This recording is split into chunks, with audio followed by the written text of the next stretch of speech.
Hey guys, welcome to the I Hope They Hear This podcast. Today I have with me Pastor Stephen Kim, and he and I've been getting to know each other. Our kids go to the same after school, they went to the same pre-K. So we've been hanging out here and there and realized we have a lot to talk about. we have interesting conversations, so we decided to sit down and without any particular topic in mind, had this conversation. And the way it went, I think, was great. There's some interesting announcements he makes at the end as well. So yeah, thanks for tuning in, and I hope you enjoy.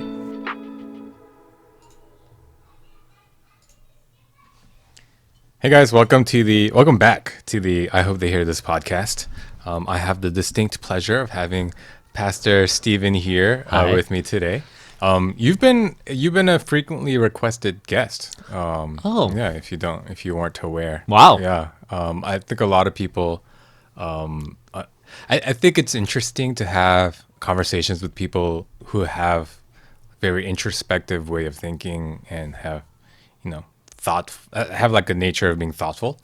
So I guess people recognize that about you. Wow. Yeah. That's an honor. Yeah. So if you don't mind just giving us like a 30-second intro to who you are. And I will preface it by saying we don't really have a topic in mind. Yeah. We're just recording. So that makes the introduction a little bit more daunting because there's like no direction. But whatever you want to share with the guests. Yeah. I mean, I'm sorry, the audience. Yeah. My name's Steven. I'm 36. I live in the General Atlanta area. Been here for been for a good bit, maybe like 15, 16 years. Before then, I was in the Chicagoland area. Okay. Was my upbringing. But before then, technically I was born in Korea. Okay. But I was only there for a year. And so I have the Korean language skills of like a 1-year-old. Like it's pretty bad. Yeah, I've been in Atlanta for a good bit now. I'm a pastor in the local area. My wife and I have been married for a good bit. We got 2 kids.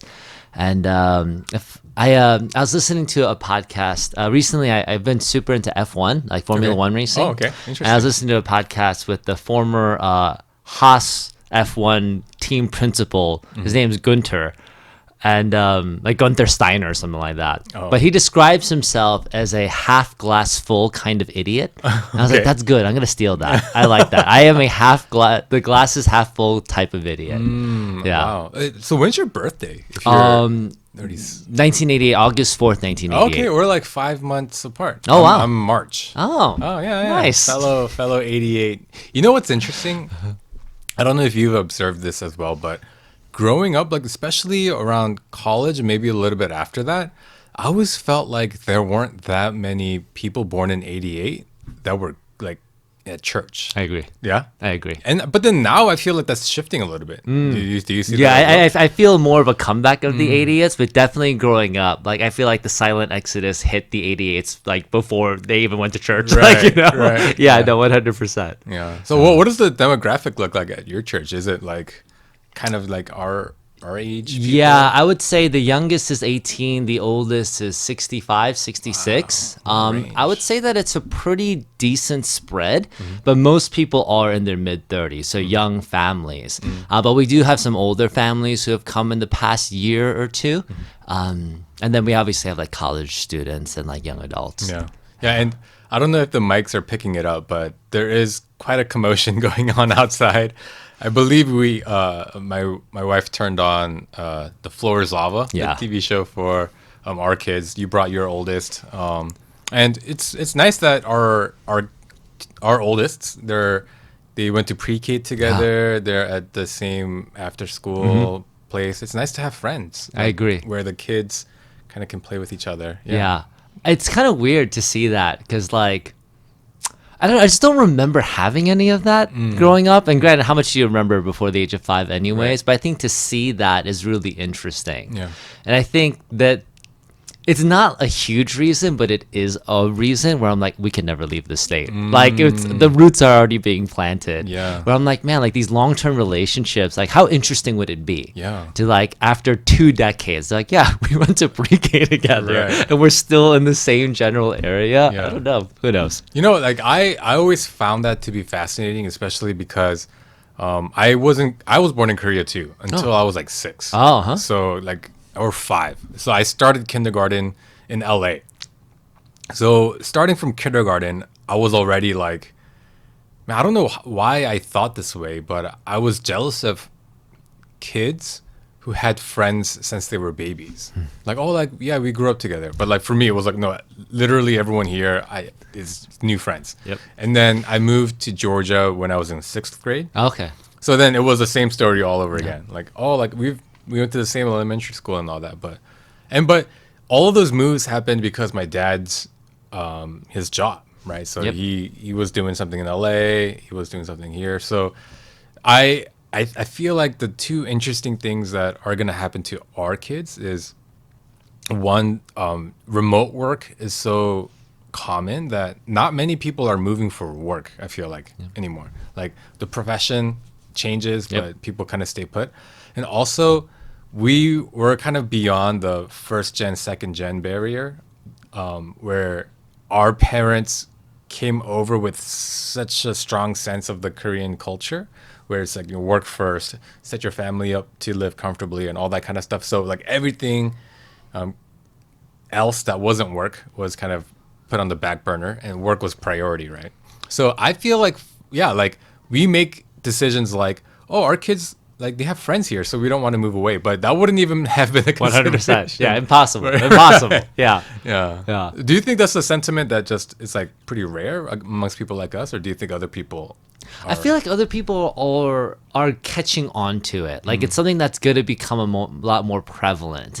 And I think that it's actually probably going to help us establish our ideas on what community is and what relationships within communities and interfamily relationships can really look like. And so I feel like there is something kind of happening in the drinking water, but it's not defined yet.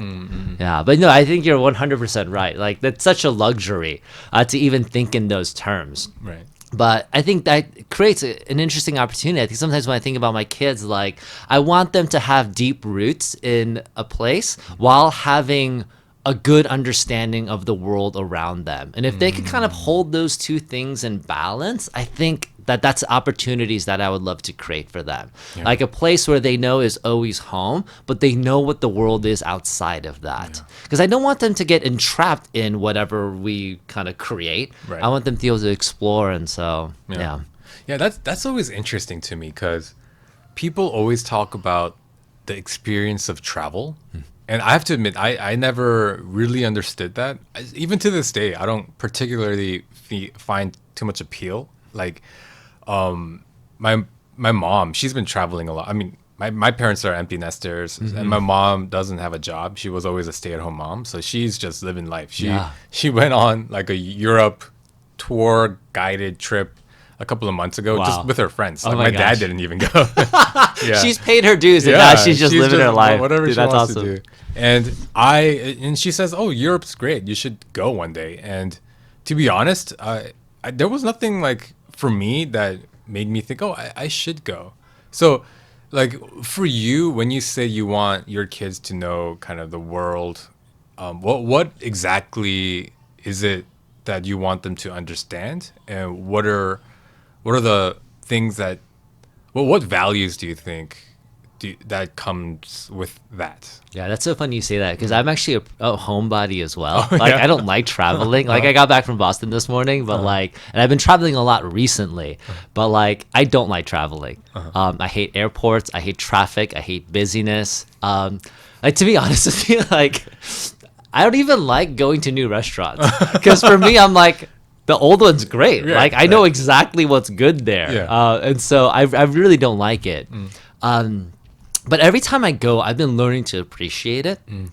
And I think when it comes to my kids, you know, like I was in Boston, and in Boston, they have these really old churches, like established in the 1700s and 1800s, and that have largely just remained intact. There's still congregations that worship there. It's so funny. There's this one church I walked into. It was established in like 1823. Wow. And they have like 3 different congregations. One of them, of course, is a Korean congregation because why not, right? But Interesting. but they worship in this very historic building. And it's very high church, beautiful architecture, stained glass, like super high ceilings, original pews. Like when you step, the wood creaks, you know? And for me, going into a place like that's so different than my church experience. You know, my church experience is the basement of a white evangelical church or like the warehouse that was abandoned, you know, for 20 years that we bought. And so, but to go into a place like that, we're like, man, for hundreds of years, people have come here and worshiped, and they worship differently than me. But they have worshiped the same God. Right. And it's such a different perspective of like, it allows me to explore my faith in a different manner outside of my lens. And I hope to give my kids that. You know, I was reading something recently where even when we think about people of other faiths, we shouldn't learn about other faiths from those who are detractors of that faith, but those who are adherents of that faith. And I want to give my kids opportunities like that to just learn what else is out there. You know, this kind of, and I don't know if this is like, if your upbringing was like this, but I remember very specifically when I was in like children's ministry and youth group, whenever I was curious about someone else's religion or faith, whether, and that might just been like, you know, I grew up Protestant, I was curious about the Roman Catholic Church, or I'm Protestant and my friend, I had a friend who was Buddhist. His family was actually very devoutly Buddhist. So I was very curious because they were super devout. Right. Like almost as, it felt just as devout as my mom's morning prayer stuff. Right. And so I wanted to learn more about it, but I remember very specifically my pastor saying like, oh, you don't want to go down that route. It might shake your faith. Like you might stop believing. And I think I really bought into that way of thinking until one day I realized, wait, like that doesn't really make sense. Like why would I stop believing because I start exploring someone else's faith? And if that is the case, then what kind of beliefs that I have to begin with, right? Like, you know what I mean? Yeah. And so I think the exploration, travel allows for the exploration of those things to a certain extent. Yeah. And so I hope to be able to give that to my kids as much as I explore that for myself. But I think also what's happening culturally in other cities and to compare it to Atlanta is always really interesting for me. Right. Yeah. No, that's great. It's funny because my faith started with exploration because we didn't grow up in a Christian household. It was actually bottom up for us. I first started going to church. I took my brother and then my mom and then my dad. Wow. So it happened from that's youngest wild. to That's oldest. wild. Yeah. Not the common story. Yeah, that's the gospel of the kingdom, isn't it? Yeah, first shall be last. That's great. There you go. Yeah, so it's funny because I started with exploration. I was actually pretty anti-Christian for whatever reason. I think I have just a contrarian nature to begin with. And just seeing that the world around me seemed to be Christian. Because I grew up in LA, but even in LA, Korean American communities tend to gather in churches, if not for the faith, a lot of the times just for the community, 100%. right? So I just grew up, and a lot of people around me were Christian. So I guess I had this like some sort of complex where I thought, oh, all these people missed the obvious thing, but I'm gonna find it. Like I'm gonna find the answer as to why this is not real, and I'm gonna just blow everyone's mind. And shake it. Yeah, 2,000 years of tradition, I'm gonna undo it. Exactly. So that's funny because even when we're talking about the church, like as a kid, I didn't realize. I knew, like in my head, yeah, this is a thousands of year old faith, but like even just thinking back, if I were to step into a church that's 200 years old, that would be mind-blowing to me. Like, oh, like 200 years ago, people were still like worshiping the same God. But because I had this like, I guess ironically, this Messiah complex of needing to free the world from like whatever was happening. From religious tyranny. Yeah, right. Like I did a ton of like just like random reading and like studying of like other things. So I always felt comfortable like telling my kids like exploration of other things. Like when they ask questions about things that are like not necessarily like Christian, like I personally don't really have an issue explaining those things, right? Or like letting them learn it and all that kind of stuff. Because I came out from that and came out on the other end, and I feel like my faith is stronger for it. That's great. So I guess I do now understand kind of what you mean about letting your kids see the world, not just remain here, because it is true even with Christianity and their faith, the culture here, because we are in the Bible Belt, I'm sure is also very different from like everywhere else. I mean, even from like Boston, I'm sure. Oh yeah. And Chicago as well, right? Do you have much memories from like when you were in Chicago? I would say I have a good bit because most of my formative years, I mean, all up into high school, I was there. And so most of my formative years happened there. So a lot of strong memories. Yeah. So do you feel like, let's start from like the Korean American culture, right? Because here it's relatively new. We're just now kind of getting into the second, third generation of Korean American immigrants. But in Chicago, it's much longer history. Yeah, right? it's more established. Right. It's not as established as like West Coast, what you see like in LA, but it's definitely more established than here in Atlanta. And so I think one of the key differences I've always noticed in like Korean American community spirituality compared to Chicago to Atlanta is in the Chicagoland area, it seems a bit more centralized. I think because there's like yearly conferences that every youth group goes to. All of the Interesting. pastors are coming out of essentially the same seminary, and so they all kind of know each other. So there's a lot more interconnectedness, whereas Atlanta feels more transplanty. It feels a Right. bit more disconnected, Right. and so I think because of that, like there's a very specific type of Chicagoland spirituality, whereas Atlanta, I think it's a lot harder to define what Atlanta Korean American spirituality is, apart from like church splits, I guess. But like exactly what that is, I think that's still getting figured out. Yeah.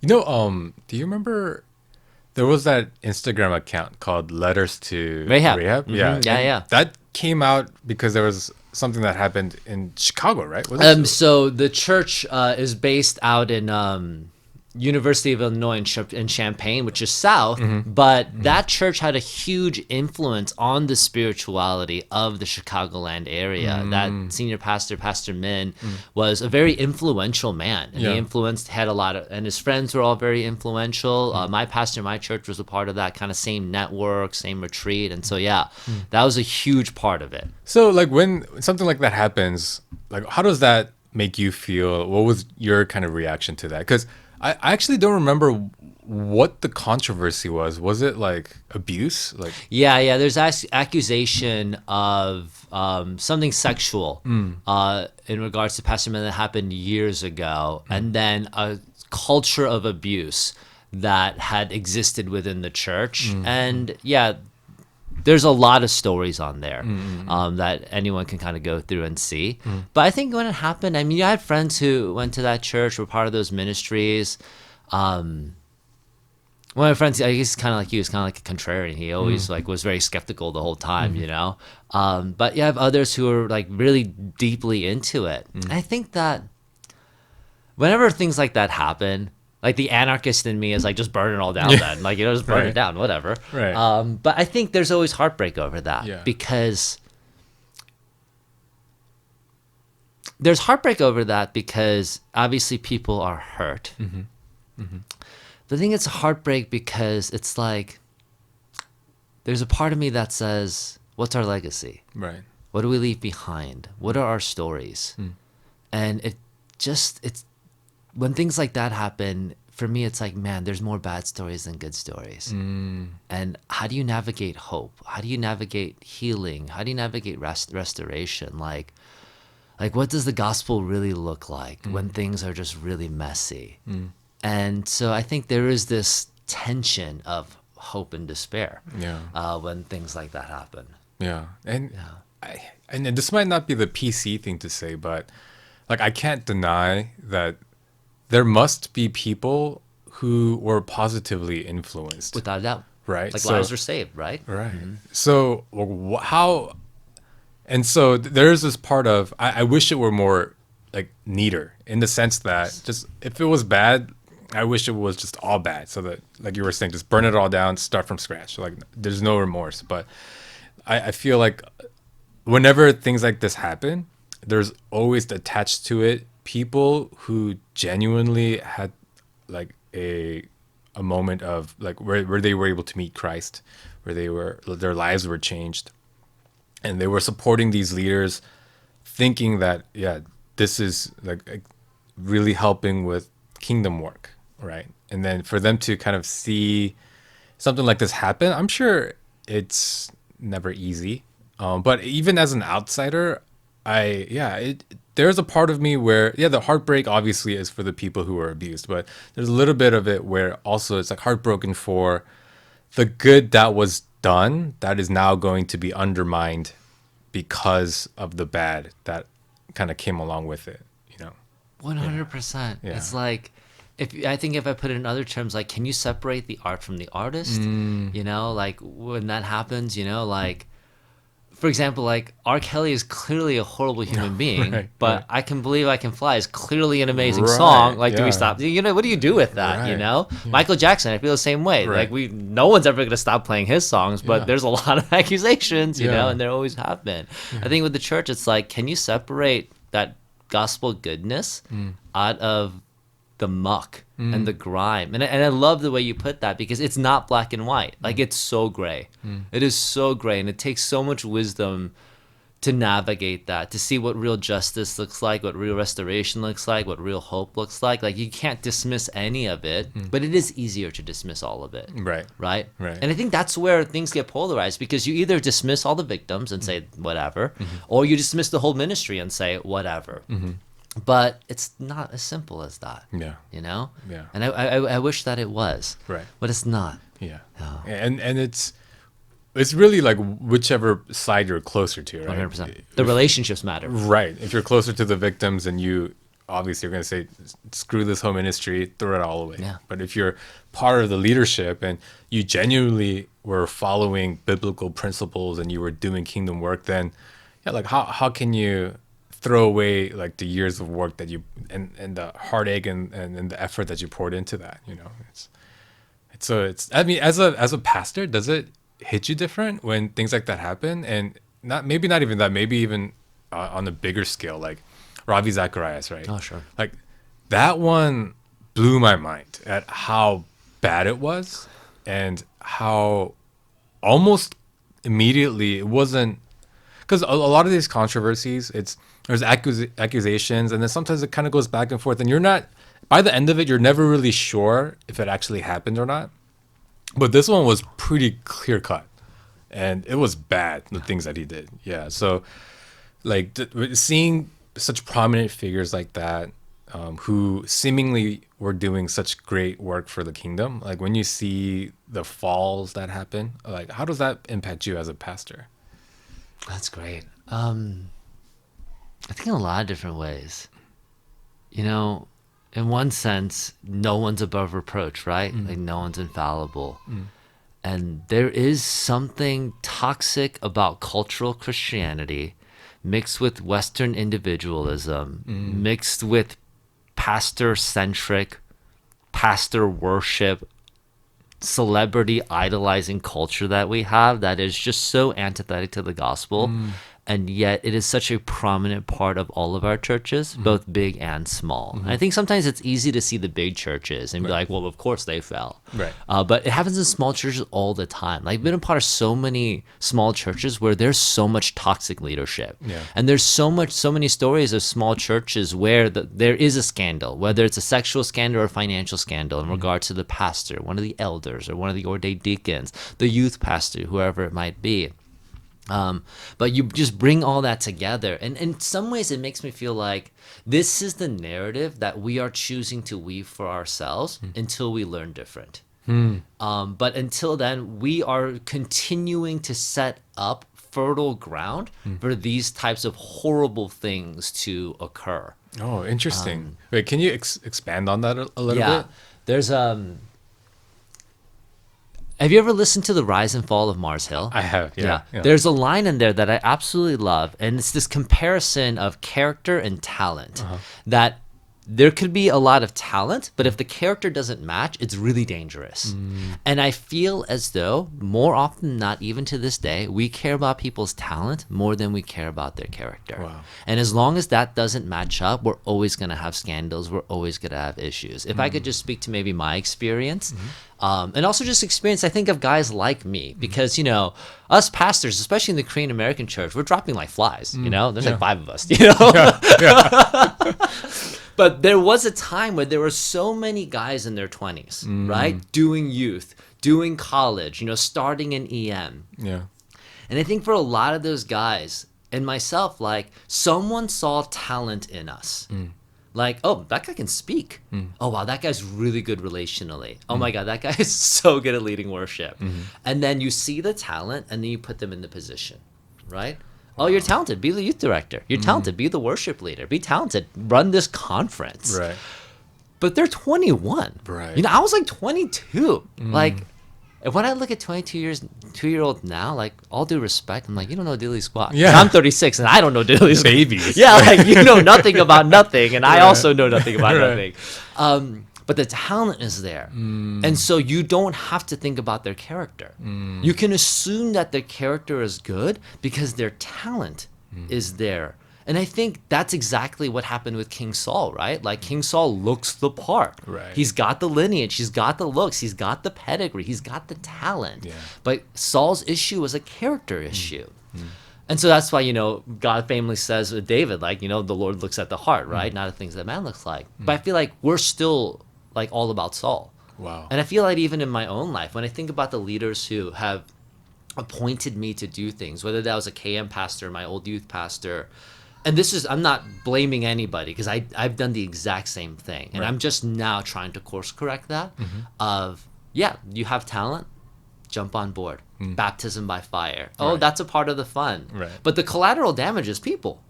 It's people because you burn people along the way. And when you're the one who's always been told that you're talented, you never have to do some introspection on whether your character lines up. You assume that since God has blessed you with the talent, of course your character's fine. Right. And so I think, again, that's just a breeding ground of scandals. I think that's why a lot of us burn out too. Wow. Because what keeps you in the game is not talent. Like, it doesn't matter how good you are at speaking. It's not going to create longevity in ministry. Character does. Yeah. You know, the spirit shaping, breaking, and remolding your character. Right. And so I think that's really missing. And so when you look at a Ravi Zacharias, as much as you look at, you know, something that happened in the Korean immigrant church, I think it's all the same cultural issues to a certain extent. Right. Man, that's, you know, actually, fun fact. You indirectly recommended me that podcast, the Oh, yeah? Rise and Fall of Marcel, because Yeah. Tim told me about it. Oh, huh? And he was like, "Oh, Pastor Steven told me about it. You should listen." So yeah, it was funny you mentioned that. But wow, that's so good because I think a lot of the reason why that happens in the Korean American church, at least, is because we're still in this like survival mode of we just gotta get it done. Like we like really doesn't matter how we do it. Let's not really care about what exactly it is that we're doing. We just need to be able to get it up on its feet and do something. And I feel like a lot of Korean American churches, especially smaller ones, have that mentality. And yeah, you're right. We don't really look at character as much as we should. And even for me, when I think about, so just as context, I'm an elder at my church. So there are things that we look at in terms of building up ministries, like who would be good to recommend.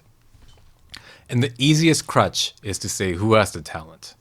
Like, and it's because it's easy to discern talent. Yes. So hard to discern character. So true. So hard. So do you have any, like, in your, at least anecdotally and in your experience, are there things that you do to try to figure out what, like, how to discern character before the talent, or are you still kind of figuring that out as well? I'm still trying to figure it out, but one of the things I try to look at is relationships. Like, what is the consistency of the relationships? Now, relationally, we are all screw-ups, right? Yeah. But, like, what's the track record there? You know, like, sometimes in the Korean church, like, you have the guy who's, like, really talented, but he's got some weird relational stuff. Right? Like, there's that girl that he shouldn't really pursued, or there's those multiple girls, or, like, you know, he gets really hot-headed in basketball, but it's okay because he's really good at singing, you know? Those are the things that we should probably double down and look at a bit more. I'm not saying launch an investigation or anything, but they're a sign of something, right? Your relationships kind of show who you are and what you really do care about. And do you really try to love your neighbor as you love yourself? Right. So I think the relationship part is really important. Yeah. And also sometimes for me, I try to, like, play, like, these like abstract games in my mind where I'm like, okay, like, this person, like this could sound really messed up, but like this person, like, if they were, like, the most unattractive person in the world, would I still ask them to do this? Like, they had no Interesting. charisma. Like, what if, like, when they spoke, there's just nothing? Would I still ask them to lead and help me make decisions for the church? If the answer is yes, then their character must be pretty solid. But then it's like, oh, I don't know. Right. And not to hold anyone's, like, looks. It's a stupid thing that I do. Yeah. But just like, okay, like, I feel like I am such a person who is trained and built on looking at talent and looking at the physical that I Right. need to do like these weird mind games to try to do the opposite, just to try to discern someone else's heart. And also, I think if you really want to look at character, the program that you want to establish has to matter less. This new small group that you want to start because you know it's going to fill a need, it has to matter less. And I think that will help us, because I think that a lot of times we trade in the name of the urgent, we give away what's important. And what's important are people and relationships. I think that's also like a lot of times when it comes to the church, when it comes to scandals or some type of relational impropriety that happens like all the time, it's so easy to sweep it under the rug. Right. Because the product matters, the program matters. Yeah, that guy did that, but Right. he's been with us for 5 years and he leads worship so well. Right. Yeah, that happened, but. And every time we do that, it disenfranchises more and more people who have been victims. And it continues to establish this culture of the product matters more than the people. Right. And so, yeah, just got to take a step back. Yeah, and I think there are certain things about Christianity, well, maybe cultural Christianity, that work against us in this, because like 3 things I hear a lot is, don't judge other people, don't gossip, and man, what was the third thing I was just gonna say? Okay, let's just stick to those 2. Those are good. Those are good. And because we have those 2 things, when people, when something comes up that should be looked at, should be investigated, especially to, oh, sorry. The third thing was restoring people by grace, right? So, and individually, and those things I'm not saying are bad, but I think they're wielded a little inappropriately, because people have such a hard time confronting other people's sins, or rebuking when necessary. And I get that, but also it's become fertile ground, like you were saying, to kind of sweep things under the rug.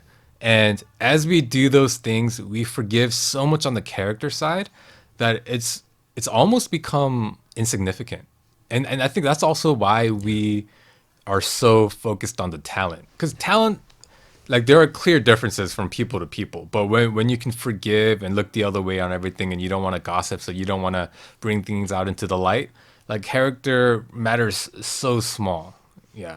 And yeah, we have situations where that person is a great speaker. So even though we saw that person, flirting with this woman that wasn't his wife, everyone just turned a blind eye. Yeah. And that's so unbiblical when you look at that, Yeah.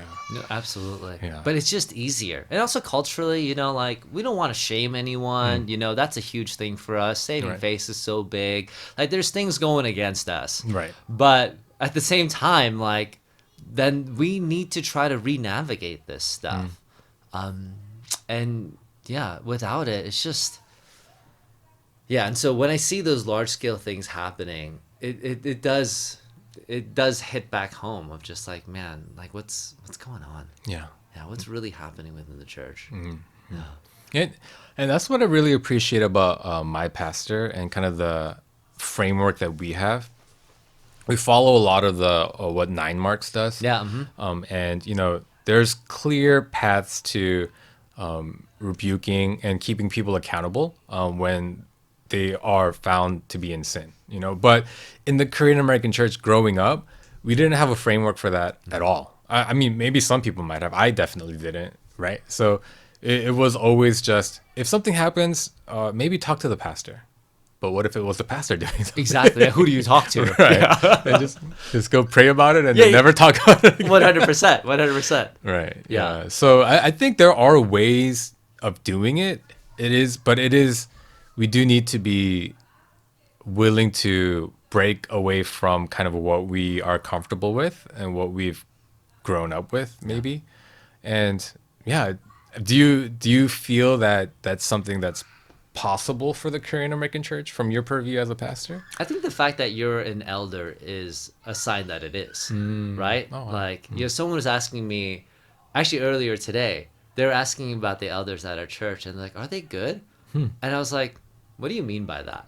What do you mean?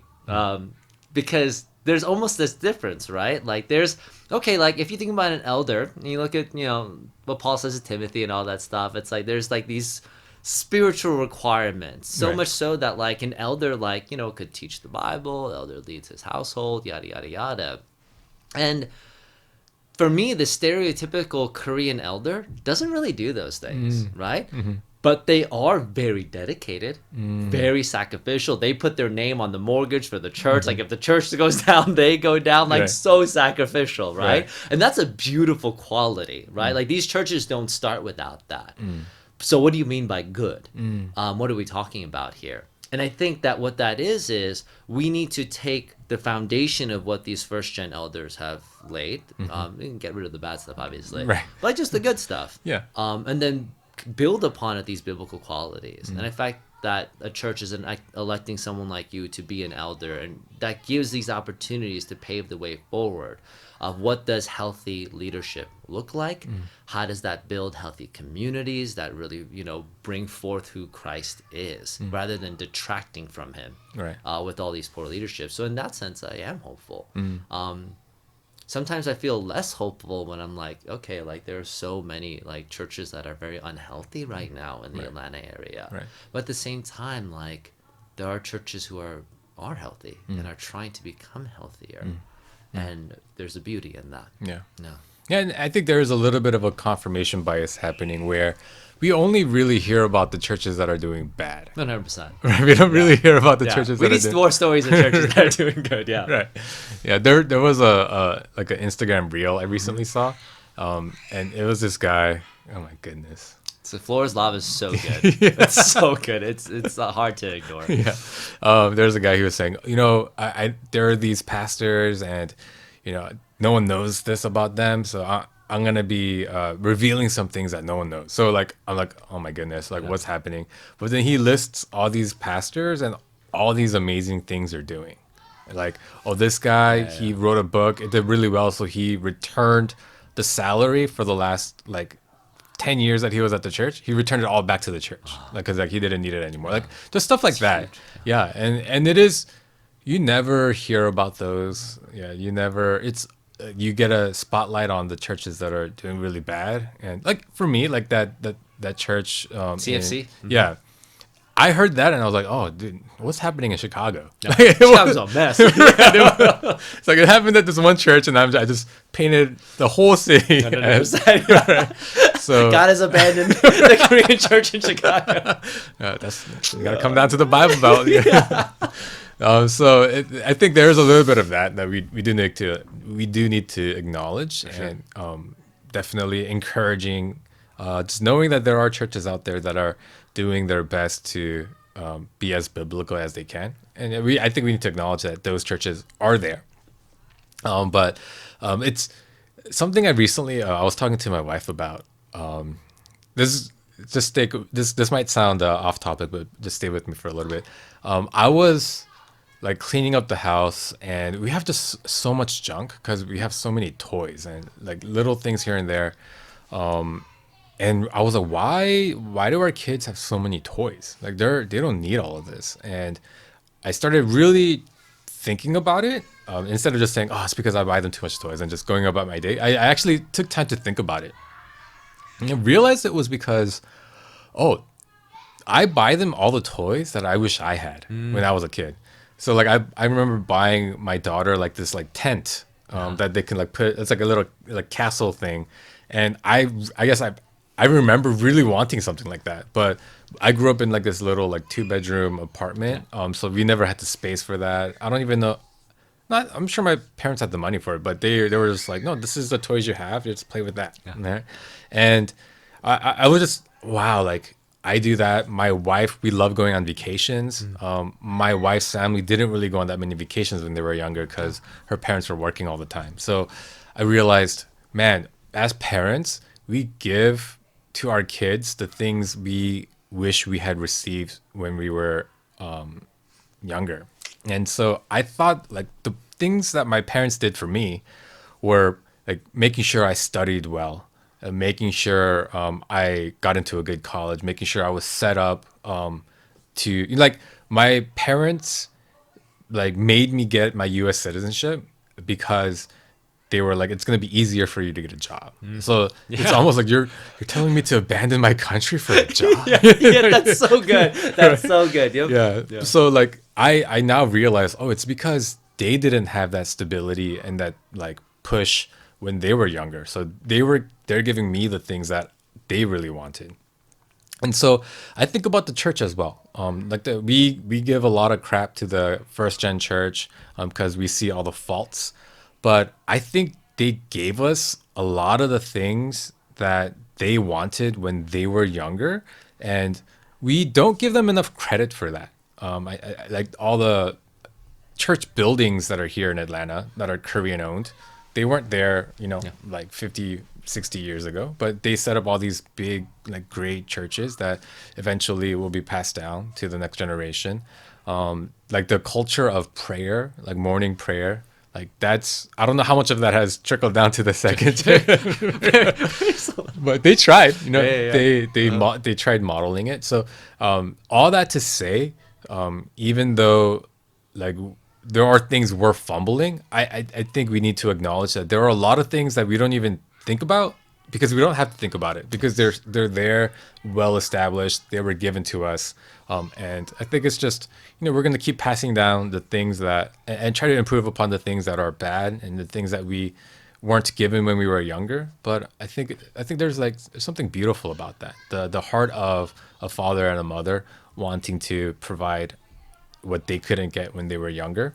So I would be remiss if I didn't mention that about our, elders, not the elder, but like the older people in our church who did sacrifice so much to give us all the things that we have, like the church buildings that we kind of take for granted. At one point some elder probably did like literally put his name down, and like he was at the risk of going bankrupt at one point because of that, 100%. So I think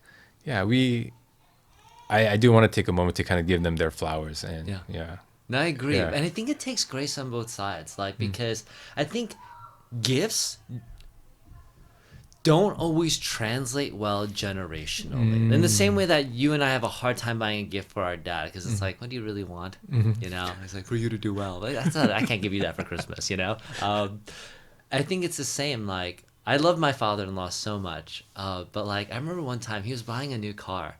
It was when the Hyundai Palisade just came out. Okay. He's gonna buy it. I was like, you sure this is a good idea? He's like, yeah, I want to buy this car, yada yada yada. He's like, don't worry, like everything, like I'm gonna buy this car and one day I'm gonna give it to you. And like that's such a first gen thing. Right. But in my mind, I was like, I don't want that.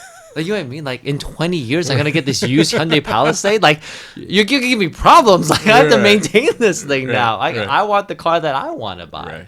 And I get his heart 100%. But the heart of this for me is like, well, I never asked for it. So do I have to be thankful for something I didn't ask for? And I think that's where grace is so important. And the answer is yes, like because you have to care about the giver more than the gift, right? And that's what you have to be grateful for, the heart of the giver, even though you don't really care about the gift all that much. Right. And I think that's really important. I think that gets missed sometimes. And also, it's so funny, just like a quick thing on the morning prayer thing. One of my friends, he has a church, and he's like, oh, like, it's a church plant, and he's like, oh, I'm gonna start morning prayer. I'm like, dude, that's crazy, man. He's like, what are you gonna do? He's like, Saturdays at like 8:00. I was like the self-righteous jerk in me. I was like, that's not morning prayer. Like that's a joke. Like that's 3 hours too late. Like that's just not a prayer meeting. Like that's just a morning Saturday morning. Like what do you mean that's morning prayer? But anywho, Yeah, I think that that's where things also get lost in translation. Yeah. That because of what each generation values is different, the way that we give and exchange gifts is different. And so there is a lot that the second gen has received, but we don't view them as gifts. Sometimes we view them as curses, or sometimes we view them as just like non-factors. Right. That's not a gift. Like that's not something you're doing for me. Yeah, yeah. You know? And we see that relationally too. There's things that I feel like I do for my wife that like for her, it doesn't seem like a gift. But for me, I'm like, look at all the effort I'm putting in. Right. You know? And I Right. think it's the same way in our church dynamics. Yeah. Oh, that is fascinating. The idea that the gift needs to be received with the same heart that the gifter has in order for it to have the full effect that the gifter wants to have. Like, for me, I don't know if people can see, but like I have like white splotches on my skin. If you're watching the video, you'd be able to see. This is vitiligo. It's a thing that Michael Jackson had. That's why he like bleached all his skin. Yeah. So I have this skin condition, and my mom. It's from my mom's side of the family, and she sends me all these vitamins, all these lotions, all these things to say I really like you got to do this like for X amount of times and make sure you eat this and do this because that's gonna help try to combat this, right? For me, I'm like, I don't really care. Like a little bit of white spots on my skin, I don't care about it at all. But she has a real big complex about it. Like she has like on her neck and stuff, it's been showing a little bit. So I think for her, it's like I'm struggling with it so much myself right now that if I can help my son with it, then it's gonna be like this is the biggest gift I can give him. 100%. Right? But for me as a gift receiver, I'm like, can you actually just give me the cash? Whatever you spent on this lotion. Just give me the cash. I know this is expensive. So there is, but then I as the receiver, as the son, I don't show my mom enough grace in that sense. Like I should try to understand her heart more, and I should receive it with gratitude. And like I'm sure a lot of people listening to this, they're like, oh, what a jerk, like ungrateful little Ungrateful son. Yeah, right. But so I get it. I acknowledge that. I own that. But yeah, it is always easier said than done. 100%.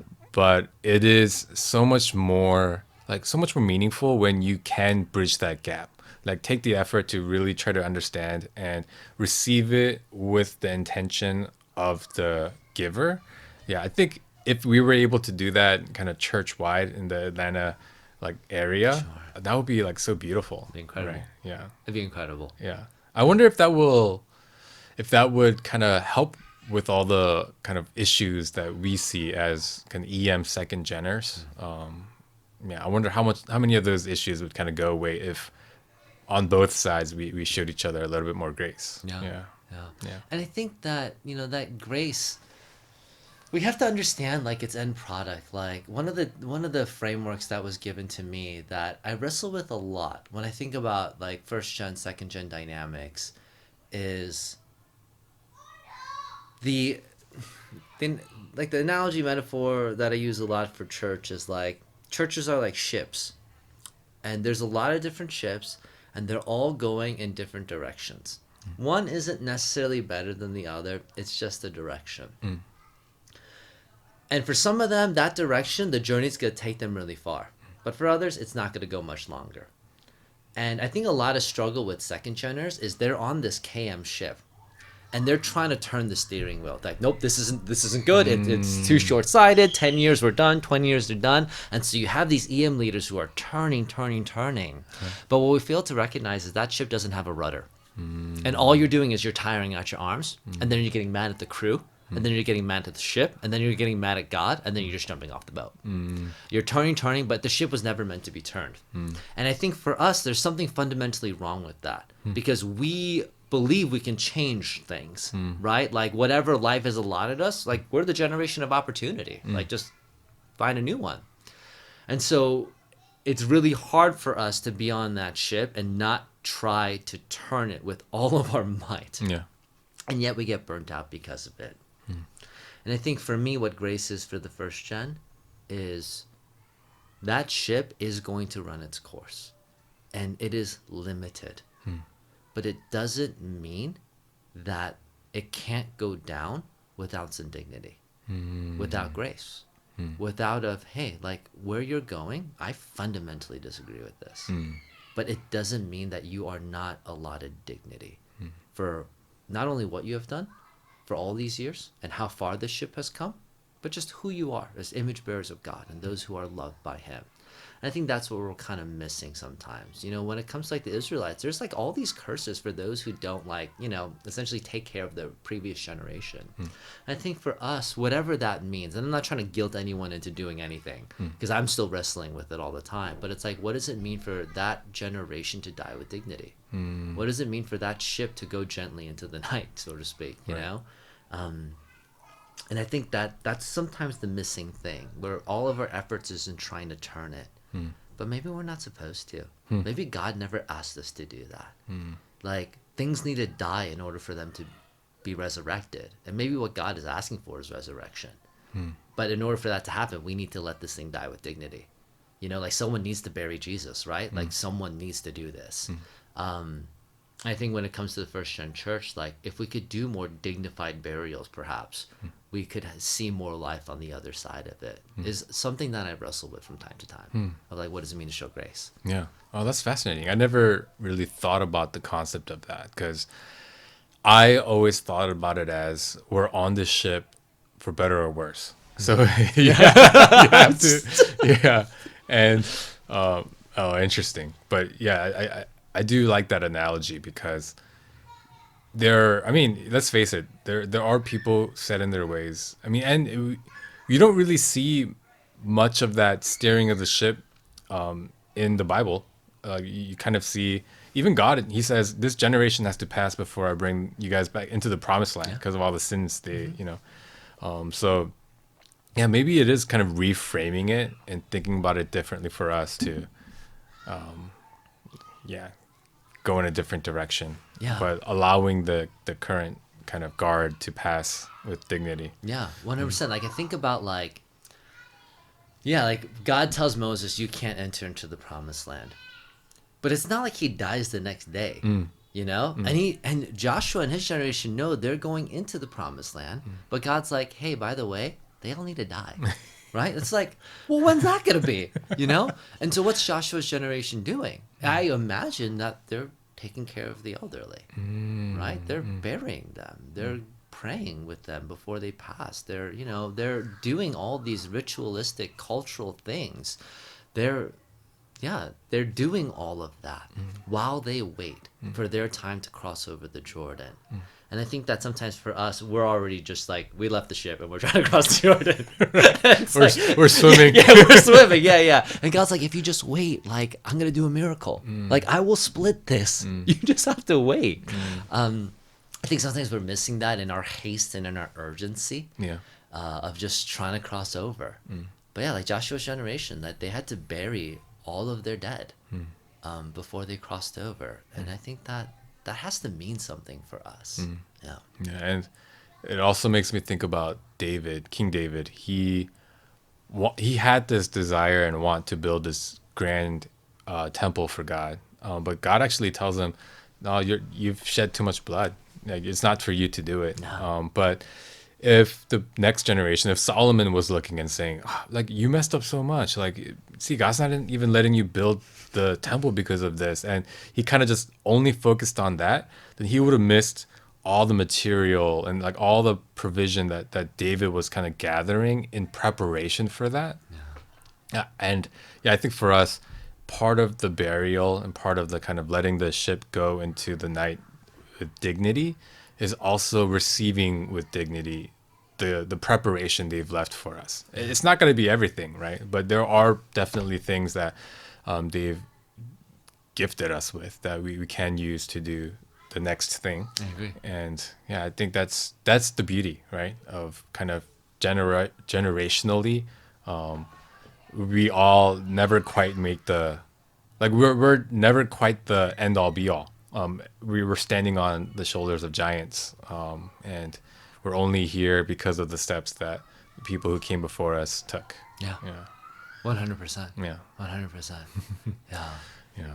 Do you think there's gonna be well, I feel like it's kind of happening now where a lot of the prominent Korean American pastors are retiring and like EM churches are kind of popping up more and they're growing, Yeah, there's a handful now. right?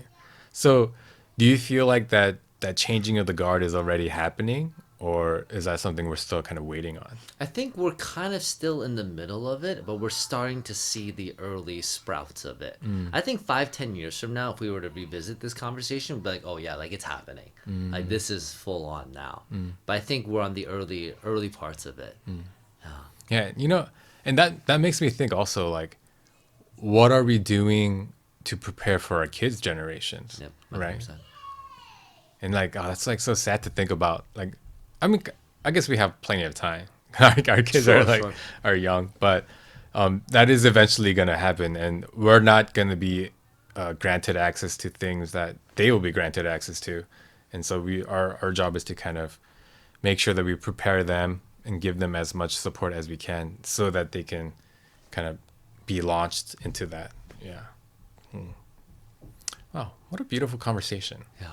I'm glad. And I totally agree with the kids thing. I mean, I know we used a lot of like Moses, Joshua allusions just now, but sometimes I wonder when I think about like our kids' generation, like, what if we're not Joshua? What if we're Moses? Right. We have to die. Right. You know? Yeah. I think the same thing. Yeah, just always what you leave behind, always what you leave behind. And we need to consider that more faithfully. Yeah. And I think it works against us that we're part of this millennial generation where we think we're the heroes. Oh, yeah. We're everything. Yeah. We are the greatest gift to humanity. Right. And it's even evident in kind of the phase of cinematography that we're in. Because, like in the 70s, like there were, I guess like in the 80s, it was like Westerns. Like, there's like an action started in like the 80s and like all that kind of stuff. Our generation is all superhero. Yeah. Right? Like that was the main kind of, so we all think we're superheroes. Yeah, we think very highly of ourselves. Yeah. We think we're Jesus. We think we're, That's so good. yeah. So I worry that maybe we might miss the mark on getting things ready for the next generation. I agree. I think it is something we should be thinking about. Yeah. And yeah. And understand that even that there's honor in that. Yeah. Just for the honor seeking millennials that 100%. 100%. Yeah. And again, like there has to be a reframing of what success is, a reframing of, like what does it mean to do well in the land that has been provided for you? And we need to reconsider that because the economics of success that the gospel offers us is so different than the ones that we have. And even the ones that have been given to us. And so unless we're really ready to reconsider and deconstruct and reconstruct and do all of that, it's just work that needs to be done. Yeah. And I think comes a lot of times through the church, the work that needs to be done, as much as you need to figure out parking and rent and all that other stuff, it's just internal. Like there is just an internal reckoning that needs to happen from leaders on down. Because things on the horizon in general don't look good. Right. Especially for the Asian American church. Like again, like just dropping like flies. Right. And so like what does hope really look like? Yeah. And one of the hopeful things that I see is I think our parents, when they were first starting churches, the only real access they had to resources was maybe funds, like cash. Yes. Right? Nothing else. Right? But now we have all these professionals who are, like the parking lot example is great because our church actually bought the property next to us. And Shirley, my wife, who's a civil engineer, she's actually working out the plans for them to kind of figure out how to do the parking lot. Yeah, so like, man, we are more equipped in ways that our parents never were. Because I can't even imagine for like an immigrant like church planter coming here, oh, we need to build this parking lot here. Where do we start? Do I go out there and dig? Like, what do I... Home Depot? Exactly. Buy concrete and just start mixing it up. Right. Yeah. So it's like I don't even know how they got it done to begin with, but we've been equipped in this way, and we can, take fuller ownership in the ways that we help, empower our churches. So I think I'm excited about that. Absolutely, I think with the internal reckoning that needs to happen. But I think there are things kind of already laid out that, it's gonna help us be more faithful to the calling that God's giving us, not just with our lips, but with actually like what we've been equipped with, like Yeah. uniquely equipped with. Yeah, in word and deed. Yeah. So we're closing in on an hour. Any last thoughts that you had, kind of around this conversation, or anything in general? Yeah. What is the cutoff time? Oh, no cutoffs. Oh, We yeah? can go for another hour if we want. So I was okay. So I feel like I should say this Mm-hmm. just because of what we've been talking about. And I was gonna text you this beforehand, Okay. but I was like, oh, it's kind of weird to text him this too. Okay. And so here it goes. Okay. I'm actually gonna be stepping down from my current position. Okay. I'm not leaving ministry. I'm not leaving the pastorate. I'm still a firm believer in the local church. Or I'm a glasses half full kind of idiot about the local church. And always, I feel committed to that. But there is this change that's gonna happen in my life. Yeah, I feel Wow. like with all the talk about church, it's almost disingenuous not to bring that to the table. Oh, so Yeah. you're jumping out the boat.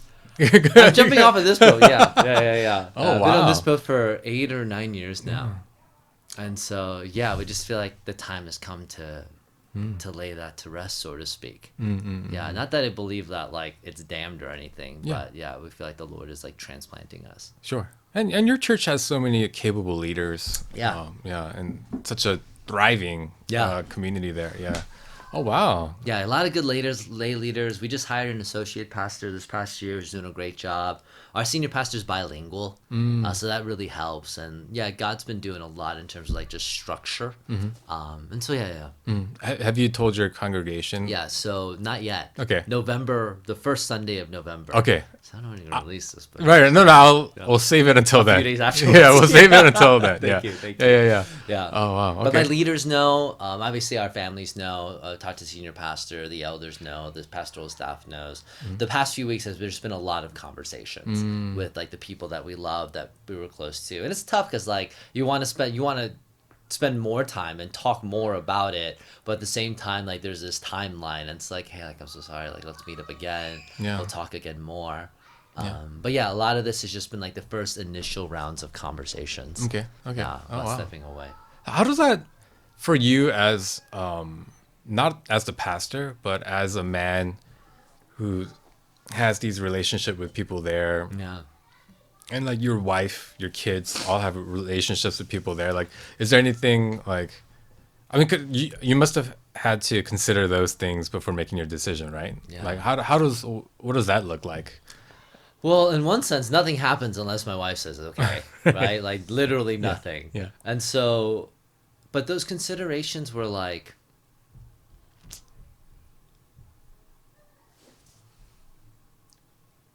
sometimes something feels good, not because it's good per se, but because it's comfortable, because it's known and because it's familiar. And there's nothing inherently wrong with that. But that in and of itself is not good. Like that's not enough. Familiarity can't be what we accept Right. as the thing that God is asking of us. You know, like that. I missed that verse. You know, where it's like, I have to just be familiar with Right. things. And so Just be comfortable. Yeah. And so I have to fundamentally believe that what is good is us pursuing what God calls us for, even if it is incredibly uncomfortable. And for me, that's what faith is me trying to trust that that's true. That the life that my wife and I have built for our family, that is more comfortable than any generation before us, that is not as good as whatever God is calling us to do. Even if that thing is so much more uncomfortable. And so I think that's the way I try to wrestle through it. I see. Yeah. And in that is this invitation to trust God. And I got to be honest with you, like, I really don't like trusting God. It is exhausting. It is terrifying. Sometimes it's just annoying. It's just easier to trust myself. Right. Like, I'm really good at trusting myself. I'm like so good at it. Yeah. And so, yeah, that's been like a spiritual challenge for me. Yeah, I'm sure. Yeah, on a kind of a mini scale, I recently got a new job. Yeah. And there was a lot of it I had to wrestle through. I'm comfortable here. Like maybe I just kind of ride out the comfortability until I retire. And there was a lot of that. And the reasons I left, there were other considerations.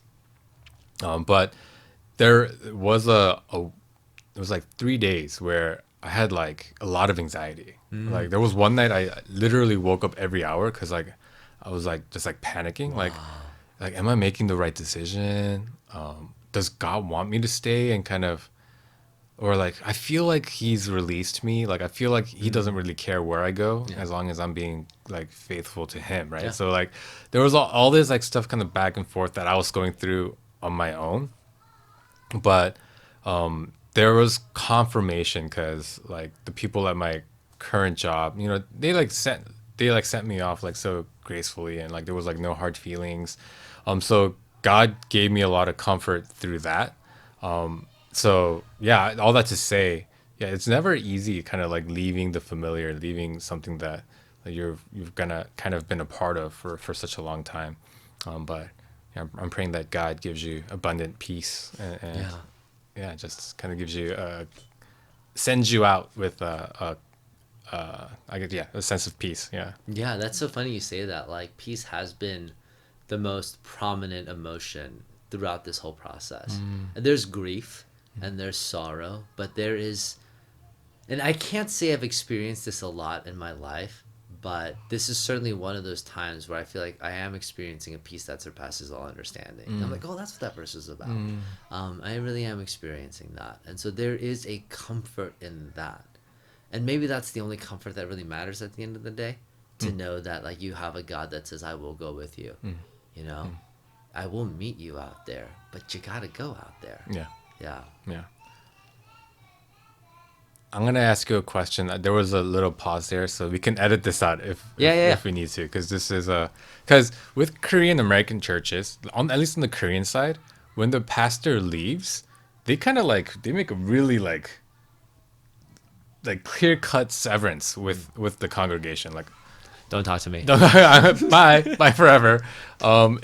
But like I personally never understood that. Like, hey, these are people, like these are your friends. They're not like, you're actually your brothers and sisters. Like, it's so like, how are you planning on navigating that? Yeah. I mean, change my number and like plastic surgery, like reconstruct the whole face, No, I think that happens because there is this, and I'm going to try to say this graciously, but I feel like there's this misplaced understanding of what it means to honor the leader who's coming after you. And what it means to honor the church that you are leaving. And I think there's a sense of like, oh, like that's your pastor now. These are your new leaders now, yada, yada, yada. Which is odd because Paul doesn't do that. Yeah. Right? Paul's planting churches and writing them letters. Right. That's a good point. Like, he's not like, hey, just talk to Timothy now. Like, you know what I mean? Like, there's a relationship that he's willing to continue to foster. So I think we have a misplaced understanding of that. Yeah. And we can feel like, oh, we're intruding on the previous pastor. And to a certain extent, like, that is possible. Like, if I'm like, hey, like, don't listen to him, keep listening to me, like, that's messed up. Right. And so, yeah, I think there's a misguided interpretation of that, and that's why that happens.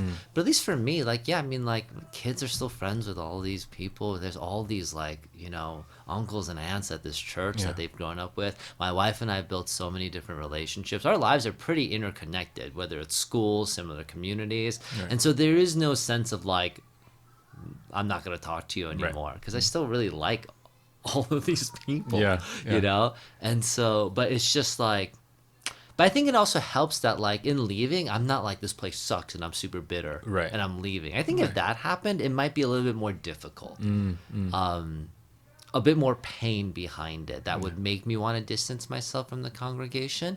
But in this situation, like I don't really have that sentiment. Yeah. Yeah, Oh, and I that's- think you're right. Like we're still friends and in relationship. Yeah. And I guess that's one of those like, capital C church moments, right? Of Right. like, are we really brothers and sisters in Christ or not? Yeah, or are we just like super tribal about this? You're right.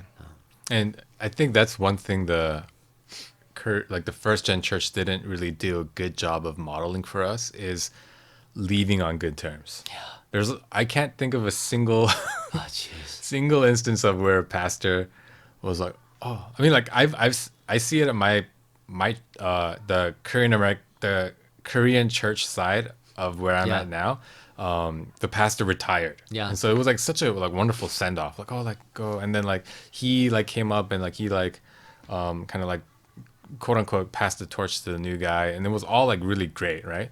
But I saw that and it was like, oh, I've never seen a service like this before. Like, and why? Because I've seen people come in and out plenty, but it's because whenever someone left, it wasn't like always the best like reason or 100%. on good terms. Yeah. So it is kind of uncharted territory in a sense, right? Like leaving and saying, oh no, like I still love you guys. Yeah. I'm just going on to the next thing. 100%. Oh wow. So that's also going to be kind of interesting and new for Yes, you to something do, right? to try to navigate. Yeah. Yeah, but leaving well, continue to maintain and build relationships. Yeah, it'll be an interesting adventure, but I think it's all a part of it. Yeah. Yeah, and I would like to think, and I could be wrong, and we'll see, but I would like to think that the relationships that we built weren't simply because of my job. You know, like, there are some things that are probably just because of my job. Like I go somewhere and like they always ask me to pray. That's why you invited me to this baby shower. Like you didn't want me here. You just need someone to pray. So maybe I'll get invited to baby showers and not asked to pray. I'm like, oh, this is awesome. Just get so to enjoy funny. this. But yeah, I don't think that's ever going to change. yeah, it's. He used to be a pastor. Hey, can you pray? It's like we just met. Like, what do you mean? I'm here for your baby. Oh, wow. But yeah, it's definitely a big transition on all that front. But yeah, like I'm sad, but also looking forward to what's next. Yeah. Well, thank you for sharing that. And that actually, I think, really puts much more weight to the beginning part of this conversation. The fact that you felt the need to be authentic in that way. Yeah. It really, you are a guy who talks the talk and walks the walk. Yeah. Thank you. So thank you for sharing that. Yeah, no, of course. Yeah. So just so you guys know, this will be delayed in release because of that, to Yeah. be sensitive to their congregation. Thank you. So if something happened crazy within this time frame that we don't mention, it's not because we're not aware of it. It's because we're talking to you from the past. We're the past. Yeah, we're in the past. Yeah. Well, yeah. Thank you so much for coming by, Pastor Stephen. Thanks for having me. Yeah, this was great because I have been out of the podcast game for quite a bit, and this makes me excited to do more. And I think it's time we go relieve my wife from all the floor is lava Yes. shenanigans happening outside. Yes. So thank you guys for tuning in after such a long time. Thank you, Pastor Stephen, once again, and Thank I'll you for having me. talk to you guys next time. Thank you.